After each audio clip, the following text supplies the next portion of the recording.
everybody, Susie here, and today I have a super awesome guest on my YouTube channel. It is Jen McLellan. She is a certified childbirth educator, wife, and mother to a charismatic 9-year-old. She's the host of the Plus Mummy podcast, a published author, speaker, and founder of the Plus Size Birth, the premier resource for all things plus size pregnancy. With over 5 million page views on her blog. Wow. Jen is passionate about plus size pregnancy, body love, and navigating the bumps along the road of motherhood. All right, Jen, we are so happy to have you. Can you just tell us your story and more about you? Sure. Thanks so much for having me. I got pregnant in 2010 and went online, and there was no information about how to be plus size and have a healthy pregnancy. Everything was so negative and led me to believe that I couldn't have a healthy outcome because of my size, and that I shouldn't even become a mother because of my size. And I was like, what? Like, I've been healthy for most of my life. I just exist in a larger body. So I had a healthy pregnancy. I gave birth on my knees. It changed everything. And it also changed these messages that I believed about myself and my body image. And so in April of 2011, so I'm coming up on 9 years, I started my blog when my son was just a few months old, because I felt really called to share my story and to help change the narrative of what it can be like to be plus size and pregnant. That's amazing. I love that story. Did you have a doula to help you through that? Yes. Oh. And it was actually, I was 5 months pregnant and I was doing water aerobics with a friend, and she had hired a doula, and I'm like, what's a doula? And it was really as we're doing our stretches, and it was really the doula that was just like, why do you assume that you're having a high risk pregnancy? Like, why aren't you working with a midwife? Why aren't you having a home birth? And I was like, whoa, I'm high risk. And she's like, you're like talking about water aerobics and you're so healthy. Like, why do you believe this? And well, society and care providers my whole life had told me I was unhealthy because I was fat. And I self-identify as fat. I use the F word, but so she was the first one to be like, basically, get over yourself. You're healthy. You can do this. And she introduced me to the midwifery model of care. And I respect people who have a home birth. It just wasn't for me. But switching from an OB to a hospital-based midwifery practice, it changed everything. Like, when I do public speaking, I say that my midwife was the first care provider to ever touch my body with compassion. And I was 30 years old. So to have this care at this age, at this time in my life, it was really impactful. It changed so much. Oh, that is so beautiful. Sorry, I tear up very easily. So yeah, my first baby was a C-section. Felt kind of forced into it. Didn't know what was going on. All these things were happening wrong. And they're like, we have to now stick something in you to get the baby's heart monitor. And I'm just like, okay, fine, I'll just do a C-section. So for my 2 other births, these 2, I had a doula, and it was life-changing. And it's so empowering to know, like, your body can do this. Yes. Did you have VBACs? Yeah. Oh, that's beautiful. That's beautiful. So vaginal birth after cesarean for anyone like, what's a VBAC? Most of the people here listening to this channel are female, so most of them would know. Good. Golly, so you had this passion to share it with other moms. So how did you start this blog? Kind of where did you get the knowledge, and how did that journey go? I knew nothing. And 2011 was kind of the height of the mommy blogging world, right? And so it was still there, but it wasn't like as big. So, I just started on Blogger. I picked like the longest, most ridiculous blogging name ever, because I knew I wanted plus size mommy. And then I was like, oh, memoirs. So it was like plus size mommy memoirs, which is like this long of a URL that I still pay for, because I, got to protect your branding, even though that's not my name anymore. But I clearly had no idea what I was doing, but I just wanted to tell my story. And at the time, Instagram wasn't around, and no one was having this conversation on Facebook around plus size pregnancy. And so it blew up. I was like, oh, it'd be cool if I got like 50 followers in a month. I was getting like 50 followers every day. Wow. And so it just exploded because there wasn't that resource available. And it was really cool. The community actually renamed Plus Size Mommy Memoirs PSMM, which is like, it was like they took it on, and years later I shortened it to Plus Mommy, which is far better for branding. Yeah. But I will say, so I launched in April of 2011, and by May, so just right away, I realized that this was something so much bigger than me, because I thought, oh, I'll just tell my story of like having a natural birth. And I realized this isn't about natural birth or just telling my pregnancy story. There was such a need for a resource around plus size pregnancy. So at least I was smart enough to know my website shouldn't be Plus Size Mommy Memoirs, and the website became Plus Size Birth. Okay. So I started that, but the community always really held on to that plus mommy. Yeah. So on social media, I kept that going for years and years, where the site was Plus Size Birth. So I had a bit of an identity crisis for a long time, but we can share more of that later. But to answer your question, I had no idea what I was doing, basically, nothing. So you started on Blogger, then eventually you went over to WordPress, and then all that traffic that you grew from your Facebook page, you got that back to your blog, right? Yeah, I mean, those were in the heydays of Facebook, right? Yeah. You posted one thing and you got thousands of hits to your site. But I had no idea to monetize the site. I had no idea that you could make money blogging. I mean, I knew that you could, but I didn't know how. So in 2012, in June, I got laid off from my career and was devastated. And the same week I had a miscarriage. So I was completely like emotionally, and I've always been the breadwinner for my family. My husband worked part-time, was a full-time dad. And so I was just completely a mess. And by the end of 2012, my friends and family were just like, well, we're so sorry that happened to you, but actually, like, you're going to look back on this as the greatest gift and the greatest thing that ever happened to you. Not the miscarriage, but getting laid off, because you have like 13,000 followers on Facebook. Your website's getting all this traffic. Like, you have a business. Right. And I, sometimes we hear those stories of people who end up being successful for multiple reasons. It was in their darkest moments and the worst things that ever happened that you're like, oh, like, this is actually an opportunity. And so that's when I became certified as a childbirth educator, really started going to some blogging conferences, and learned in 2013, oh, I can monetize this. Okay, that's awesome. So I know it's kind of awkward to talk about that side of the business, but how do you monetize, and how does this support your family?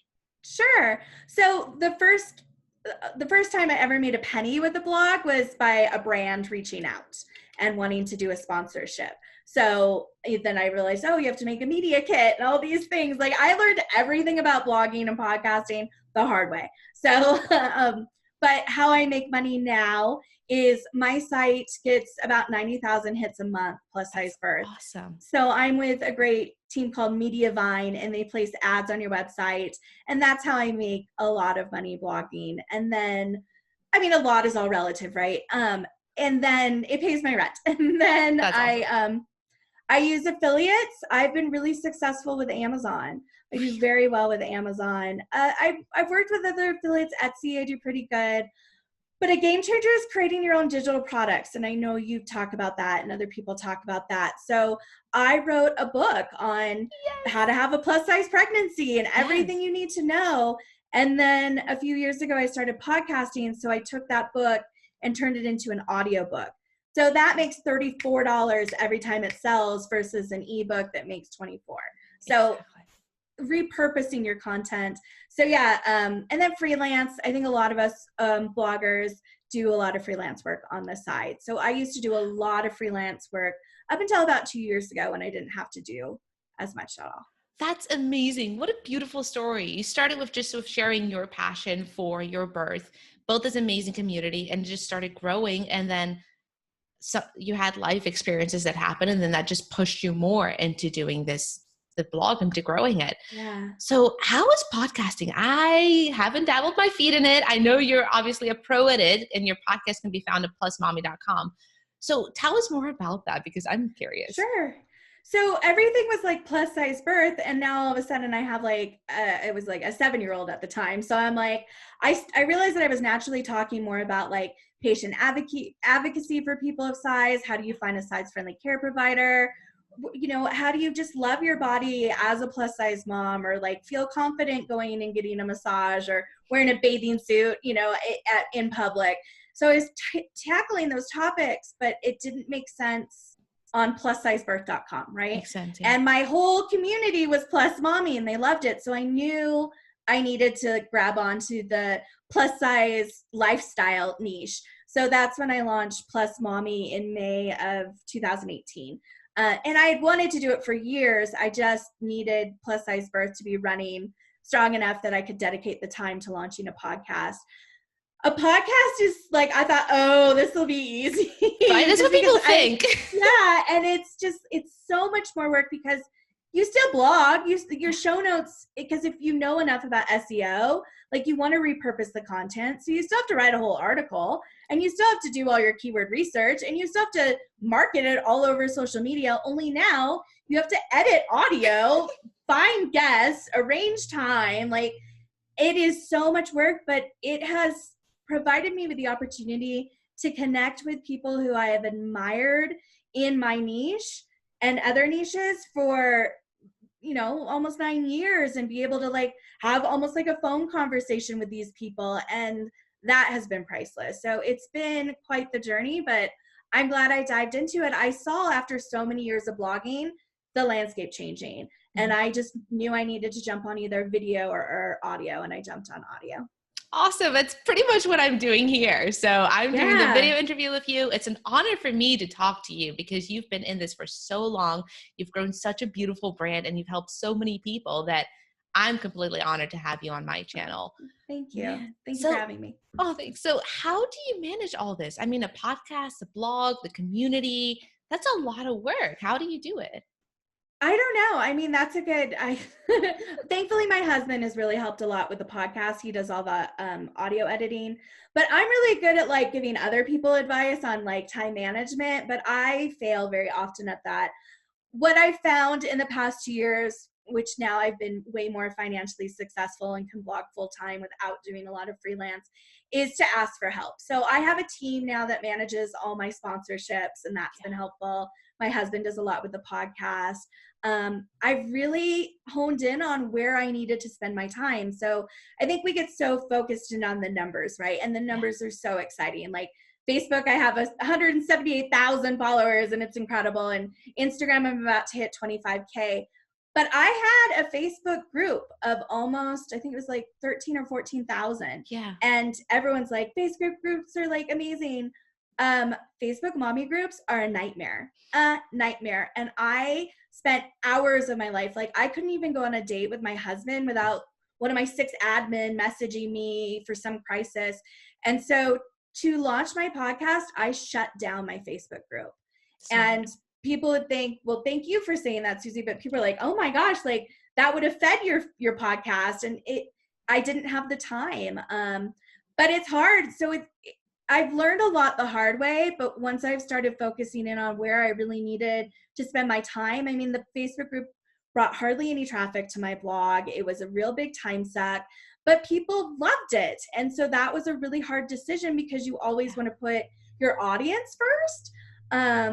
So that was a tough call, but I have no regrets doing it. I just regret disappointing others. Yeah. And that's hard. But I find the more that I've focused in on where my time needs to be spent so I can, you know, have a roof over my head and feed my family as still being the breadwinner, I have to do that while also providing so much free content to my audience. Right. Like there is only so much of you and you have to guard your own mental capacity. And if the Facebook group is just tapping your time that you can't even go on a date with your husband, then I think providing that free content through your podcast and your blog is so helpful as well. Yeah. So how would you recommend blogging to moms? How has it helped you kind of go through the whole process of sharing your advice and building up other women? Has that helped you as a mother? Oh yeah. I mean, I always, if anyone is wanting to start a blog, I'm always going to encourage people to tell our stories. Like, you never can imagine where it will take you. Like, I've been featured by Glamour Yeah. magazine, quoted in the New York Times. I just finished collaborating with the National Institutes of Health to Yeah, I'm so change honored. how we talk about people of size during pregnancy. Like, I've done all these amazing opportunities. I've spoken in front of 300 moms and got to talk about how to love yourself. Like, things that I never imagined would ever be possible. And it was because I was willing to tell my story. So I'm always going to encourage people. Is it hard? Yes. Do you sacrifice so much? Absolutely. Like, I remember my son Braden, when I was just a few months into this, like, well, I'd say maybe within a year into it, like, he would close my laptop. Like, he would just close it because, and I wasn't neglecting my child, but I Yeah. would be working and, dad would be doing stuff, and he would just always want me, which our kids always want us. And so I made some comment even recently, like, well, my laptop's my baby. And he got so upset by that. And it was just like an offhand of like, oh, we got to be careful with my baby, because these things are expensive. Yeah. So it's really hard as a mom Yeah. to balance being so career driven, and it's a career that's you, right? It embodies everything about us. And then also obviously always wanting to be the best parent for our children as well. So I think do it, tell your story, but find that balance, Yes. and don't go full board into it like I did.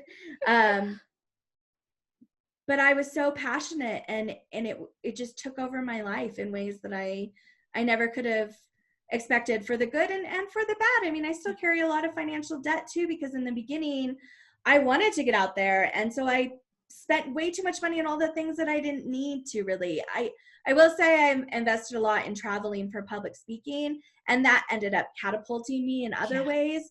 But we learn things the hard way, and I think if you start a blog and you feel like you're making mistakes, then that's okay. Like, to fail is to succeed.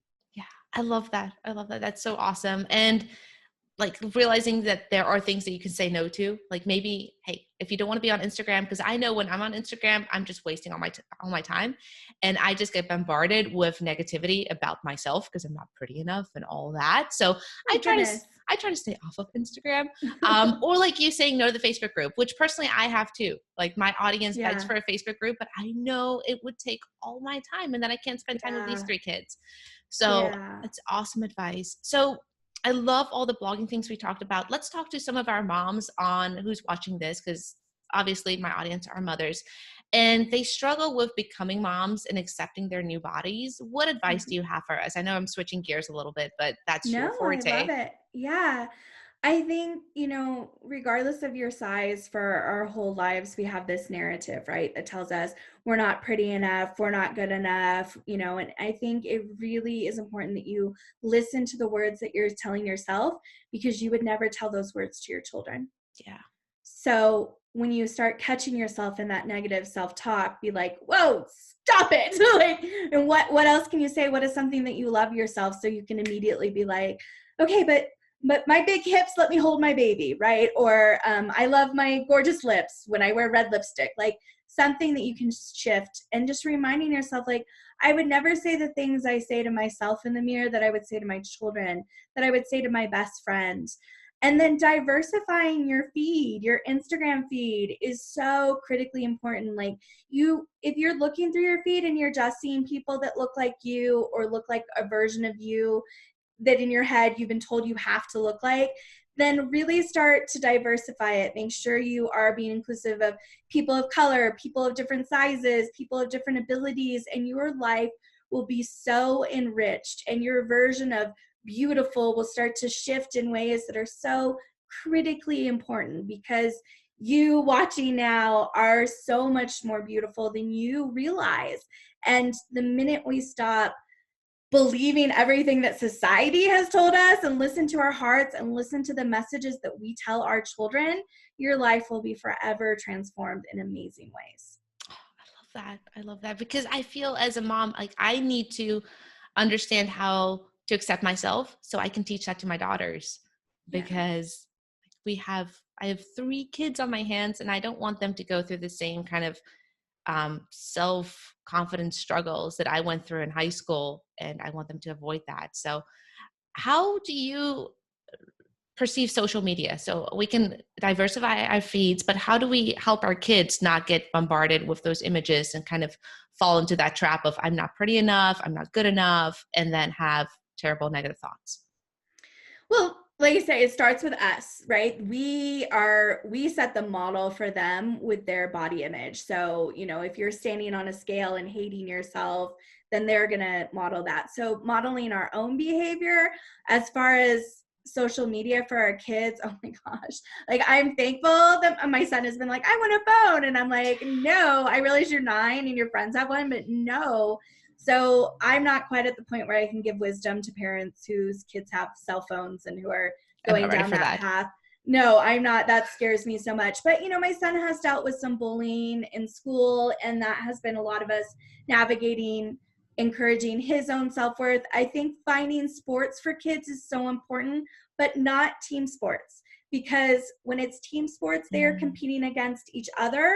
And for kids that struggle with confidence, it often makes them feel worse. So finding those individualized sports. Right now, my son does swimming. And so he's just competing against himself and learning his new strokes.